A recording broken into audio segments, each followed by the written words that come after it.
temporada de 1982 da Fórmula 1 estava envolta no mix de sentimentos variados quando chegou a Hockenheim para a 12ª etapa. Nas 11 corridas anteriores, tivemos 7 vencedores diferentes e o ano chegaria a 11 pilotos no degrau mais alto do pódio, recorde até os dias atuais. Aquele ano estava tendo de tudo. Em Jacarepaguá, Nelson Piquet e Keke Rosberg foram desclassificados pelo uso ilegal de tanques de água como lastro. Aí a FOCA, que estava em pé de guerra com a FISA, usou esse revés como estopim para boicotar o Grande Prêmio de San Marino, que teve somente 7 equipes, todas de fora do Reino Unido, e a treta maior entre Gilles Villeneuve e Didier Pironi. Antes dessa confusão em Imola, Niki Lauda havia vencido em Long Beach, no ano do seu retorno às pistas. Eu sou Rodrigo Vilela, hoje é dia de TBT, dia de lembrança de quinta, vamos recordar mais um grande momento clássico das pistas. Antes da gente prosseguir, o pedido de sempre para vocês, deixem o like nos nossos vídeos, compartilhem nosso conteúdo, inscrevam-se no nosso canal e ativem as notificações.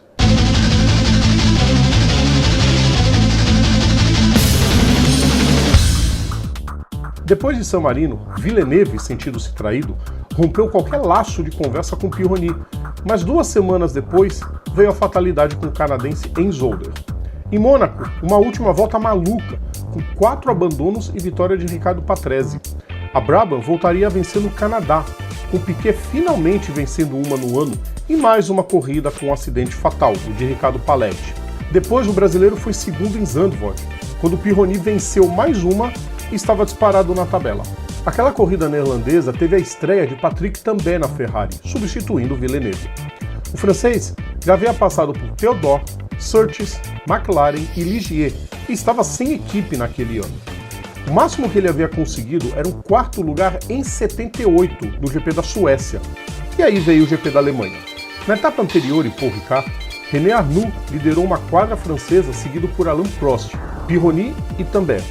Didier era líder com 39 pontos contra 30 de John Watson. Prost, Lauda e Rosberg fechavam o top 5, mas tudo mudaria na classificação. Na sexta, Pironi cravou com sobras o melhor tempo e era apontado como o favorito amplo para vencer. A sessão de sábado foi disputada sob chuva e aí veio o acidente gravíssimo do francês quando ele se atrapalhou atrás de Derek Daly e encheu a traseira de Prost, decolando e capotando antes de aterrissar de bico na grama. Foram várias e graves fraturas nas 2 pernas, pés, nariz e braço esquerdo. Piquet relatou que quando chegou perto, encontrou Didier gritando de dor e com sangue escorrendo do seu nariz. Prost afirmou que o acidente o fez nunca mais pilotar com tranquilidade na chuva. Pironi passou por uma cirurgia de quase 6 horas, teve as pernas salvas da amputação, mas nunca mais voltou a pilotar na categoria. O francês faleceria 5 anos depois num acidente em uma corrida de Bartos, sem nunca ter perdido a esperança de retornar às pistas. Foi com esse clima que os pilotos alinharam para a largada, com o primeiro lugar vago no grid. Prost e Arnoux pularam melhor e lideraram o pelotão até a volta 10. Foi quando o brasileiro tomou a liderança e começou a abrir distância.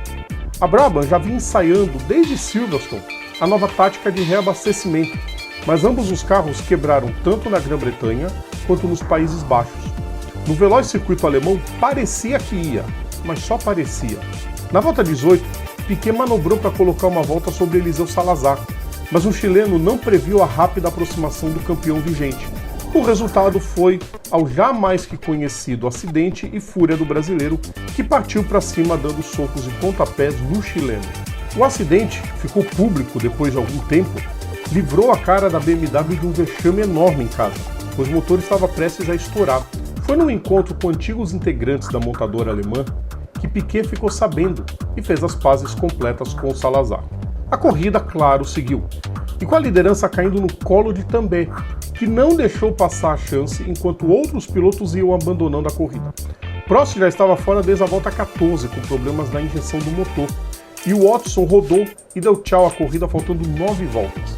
Eram abandonos que teriam suas consequências na tabela de classificação.